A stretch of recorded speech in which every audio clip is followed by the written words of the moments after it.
Hay algo que ninguna enfermera te va a confesar abiertamente en un hospital, algo que todas sabemos pero que evitamos mencionar en las juntas de personal, en los reportes de turno, en las conversaciones casuales de la cafetería. Hay pacientes que no se van cuando mueren.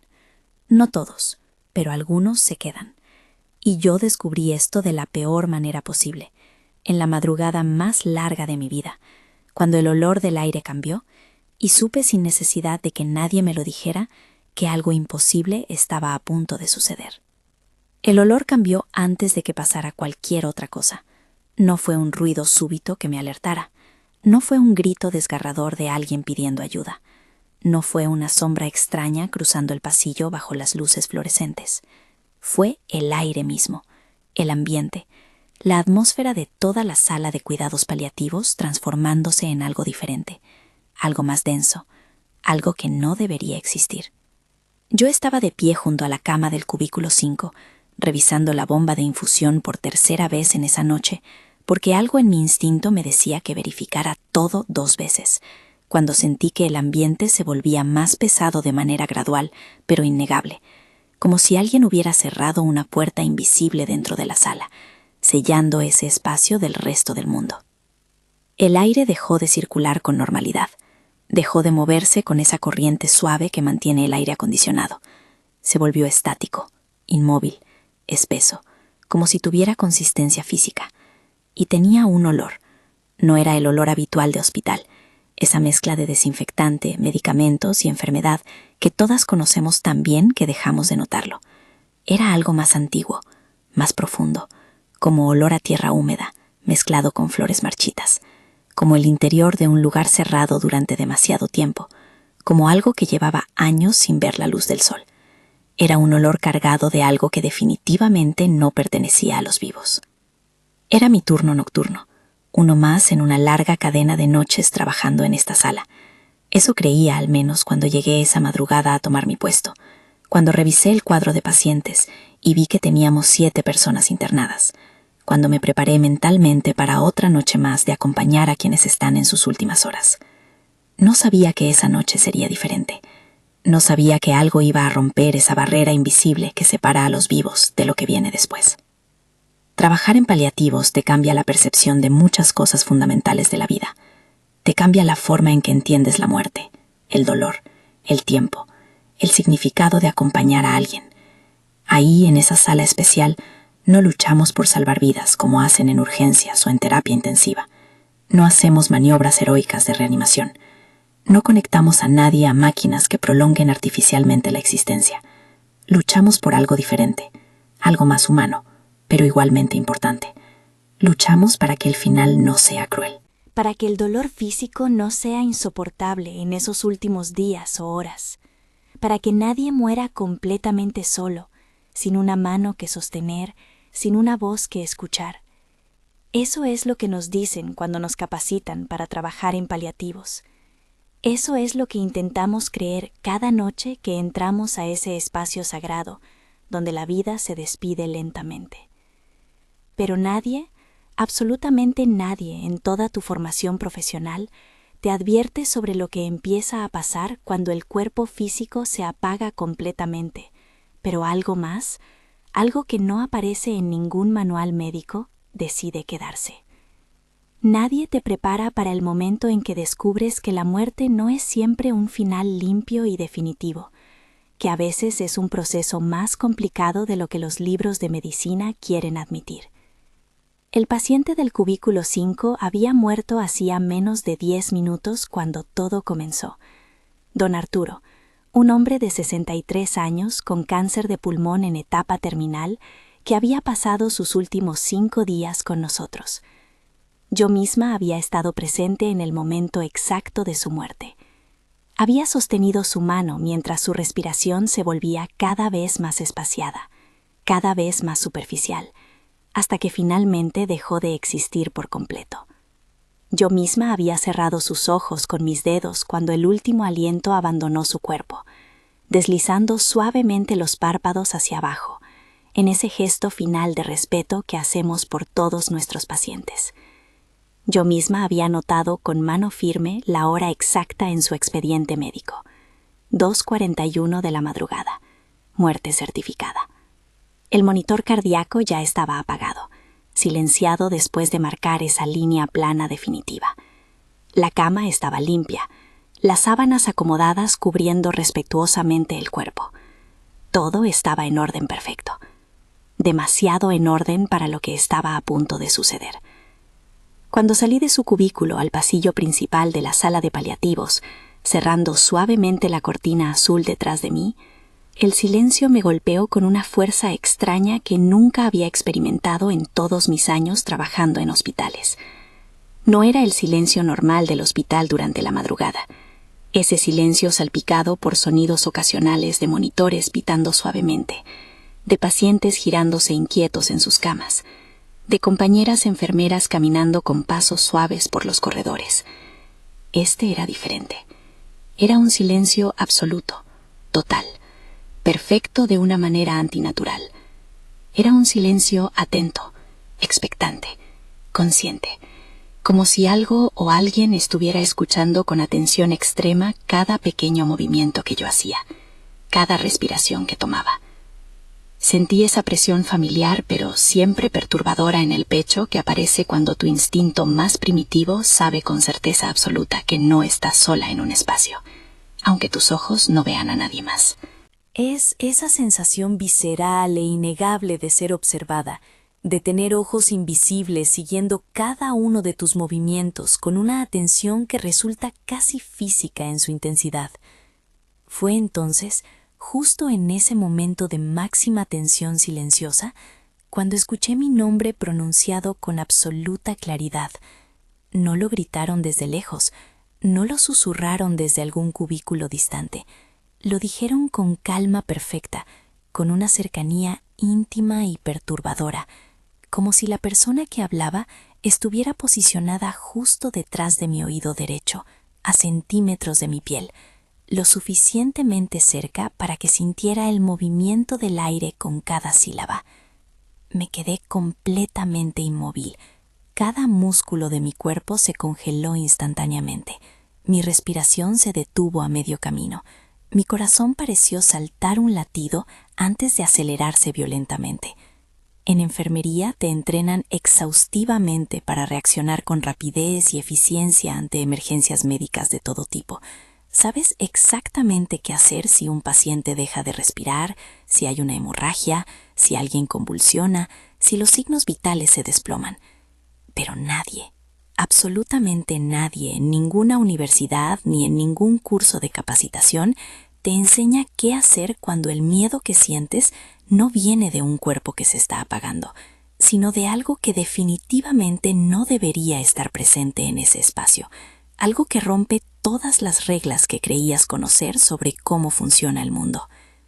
Mi primera reacción fue pensar que estaba agotada más allá de los límites saludables, que el cansancio extremo acumulado estaba finalmente jugando trucos crueles con mi percepción. Turnos dobles durante toda la semana, trabajando específicamente en paliativos, donde la muerte es una presencia constante. La madrugada, cuando el cerebro humano está naturalmente en su punto más vulnerable. Todo encajaba perfectamente como una explicación racional y científica para una alucinación auditiva causada por fatiga extrema. Hasta que lo escuché otra vez, más claro, más cerca, más real. «Enfermera», dijo la voz, con una cualidad extraña, como si viniera de muy lejos y muy cerca simultáneamente, como si se originara en múltiples lugares del espacio al mismo tiempo. No era una voz que sonara completamente humana. Había algo equivocado en su tono, en su cadencia, en la forma en que las vocales se extendían demasiado tiempo. La voz venía del pasillo secundario que conecta con las habitaciones vacías del ala este, esas habitaciones que casi nunca usamos, a menos que el hospital esté absolutamente saturado, esas que todas las enfermeras evitamos asignar a nuevos pacientes, sin saber conscientemente por qué lo hacemos, como si existiera un acuerdo tácito no verbal entre todo el personal de que esos espacios particulares tienen algo que los hace diferentes, algo que los hace menos deseables, algo que ninguna de nosotras quiere poner en palabras, pero que todas sentimos en nuestros huesos. Mis piernas se movieron antes de que mi cabeza pudiera procesar la decisión o detenerlas con algún argumento racional. Empecé a caminar despacio hacia ese pasillo oscuro, con pasos cautelosos pero inexorables, sintiendo cómo el frío se filtraba a través del piso de linóleo y subía gradualmente por mis pies descalzos, dentro de mis zapatos de enfermera, trepando por mis tobillos, subiendo por mis pantorrillas, como si el hospital mismo estuviera respirando desde sus fundaciones profundas y ese aliento helado estuviera buscándome específicamente. Al fondo del pasillo mal iluminado, donde las luces fluorescentes apenas llegaban con su resplandor amarillento y enfermizo, vi una figura completamente inmóvil.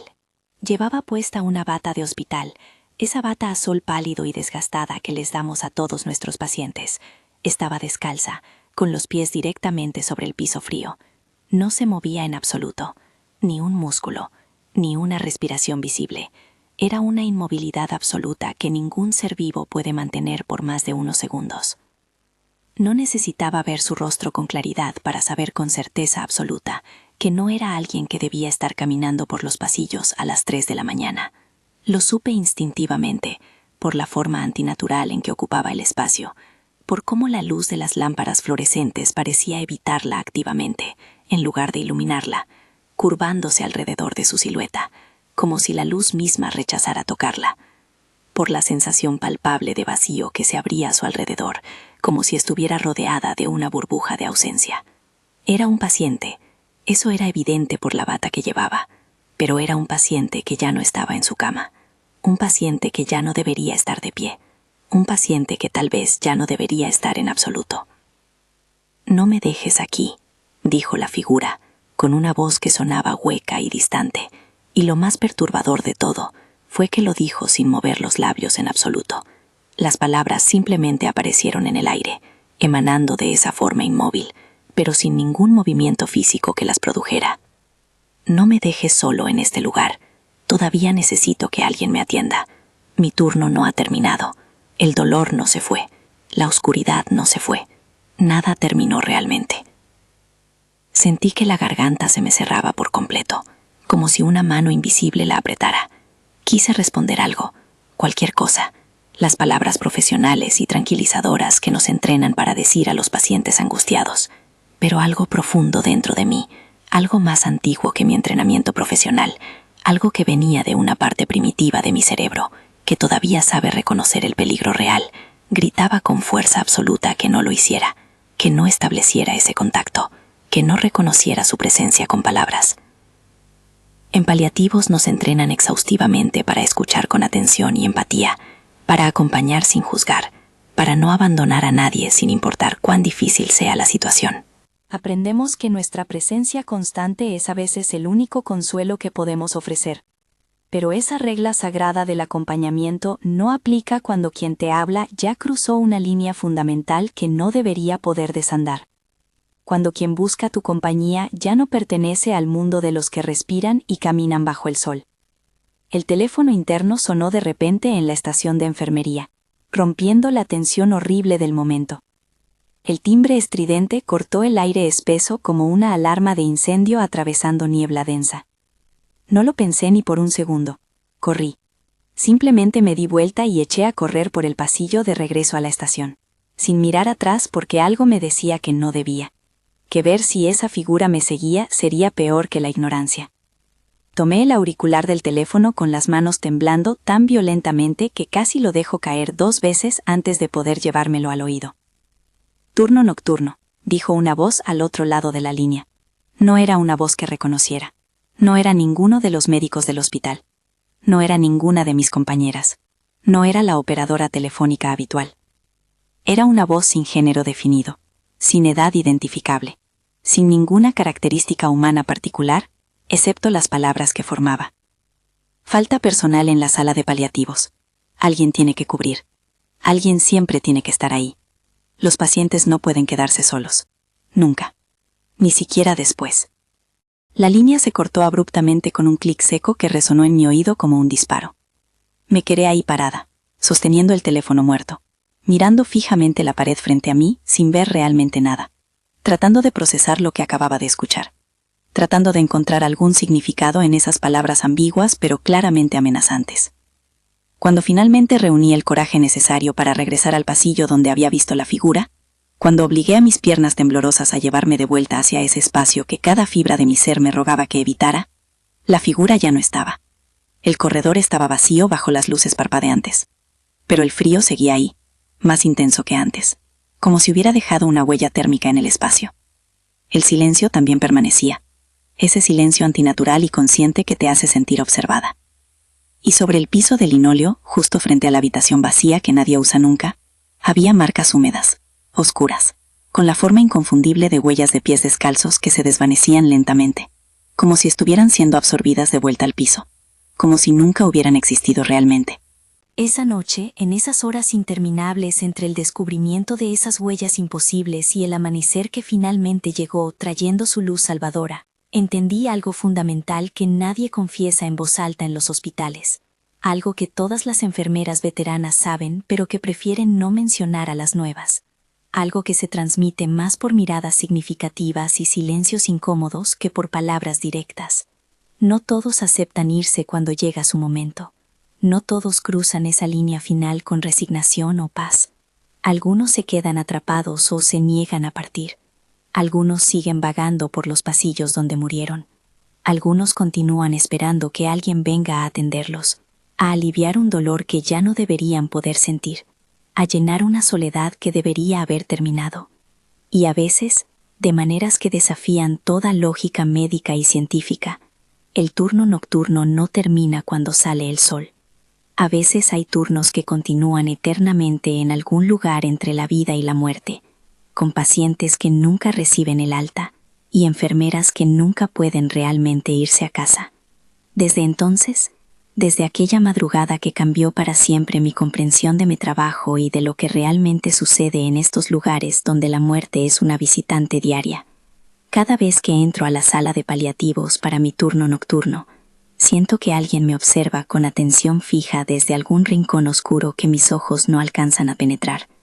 Cada vez que un monitor cardíaco se apaga, marcando el final de una vida, espero escuchar esos pasos descalzos arrastrándose por el pasillo, acercándose lentamente.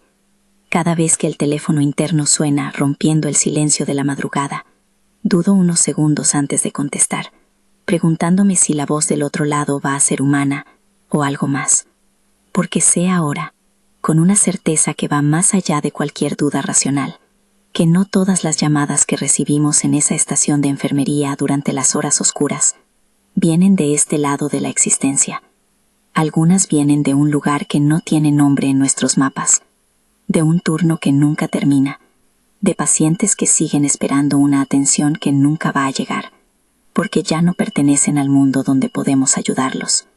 Si quieres seguir escuchando relatos reales como este, historias que suceden en los pasillos oscuros de hospitales donde trabaja gente como yo, suscríbete a este canal ahora mismo. Dale like a este video si sentiste ese escalofrío de reconocimiento. Si alguna vez has sospechado que hay más en los hospitales de lo que los informes oficiales admiten. Activa la campanita de notificaciones porque mañana subo otra historia que ocurrió en esta misma sala de paliativos. Un relato aún más perturbador, donde no fue una enfermera la que vio algo imposible, sino un paciente que nunca debió despertar. Un paciente que abrió los ojos después de estar oficialmente muerto durante 20 minutos y que contó cosas sobre lo que vio del otro lado que hicieron que todo el personal médico se negara a entrar solo a su habitación. Y no te vayas sin dejar tu respuesta en los comentarios a esta pregunta que me quita el sueño todas las noches. ¿Crees realmente que todos se van cuando mueren? ¿Que la muerte es ese final limpio y definitivo que nos enseñan en la escuela? ¿O crees que algunos se quedan atrapados, siguen esperando que alguien venga a atenderlos, continúan habitando los lugares donde exhalaron su último aliento?